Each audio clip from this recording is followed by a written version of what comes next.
Kabubuan di umano ni Tulfo. Binuking ng isang magaling na abogado. Ay naku, itong mga Tulfo talaga. Kaya hirap na silang ipagtanggol ng mga Tulfonatics. May mga Tulfonatics pa ba?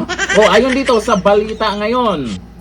Ang sabi po dito ni Attorney Baligod, hindi ako Pulpol Montulfo.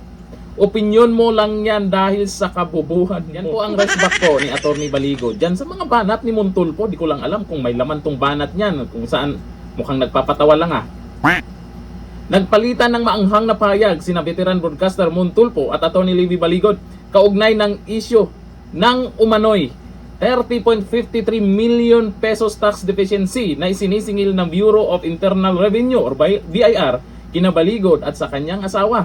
Sa Facebook post, sinabi ni Tulfo, wow, bigat. Makapag-react naman tong mga to. Nakakasingil ang pulpol na abogado ng limpak-limpak na pera sa lawyer's fee. Teka, paano mo nasabing pulpol na abogado si Attorney Baligod? Ang dami nang napatunayan yan. Baka naman nakalimutan o baka hindi pa pinanganak si Montulfo yung mga napakulong ni Attorney Baligod na itong nakarana. Mabibigat na pangalan yung mga napakulong niya. Tapos sasabihin pulpol na abogado, mukhang ikaw yun, Montulfo. Ang sabi, maraming nauuto si Attorney Pulpol. Sabi niya, agad itong sinagot ni Attorney Baligod sa sarili niyang social media account. Ang sabi, hindi ako Pulpol Montulfo. Opinyon mo lang yan dahil sa kabubuhan mo. Dagdag pa niya, mali umano ang naging paglalarawan ni Tulfo sa kaso. Bubungan ni... Ito ang paliwanag po ni Attorney ha. Check mo rin facts mo. Hindi sa lawyer's fee na tax ang sinisingil kundi sa tax sa negosyo at 2022 tax year ang hinahabol kuno ng BIR. Binatikos din ni Attorney Baligod si Tulfo at nagsabing, sino ka naman na magsabi na pulpul ako hindi mo nga natapos college mo? Aroy, sapul, tago sa buto. Ikaw ang pulpul dahil puro kasinungalingan ang sinasabi mo. Amoy lupa ka na, hindi ka pa nagbabago.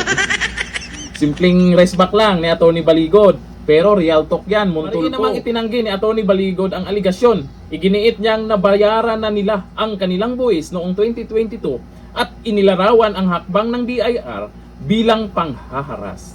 Kung nakikita nyo naman siguro ang mga nangyayari ngayon Kung hindi kakampi, hinahanapan kung ano yung pwedeng ipaimbestiga, ikakaso.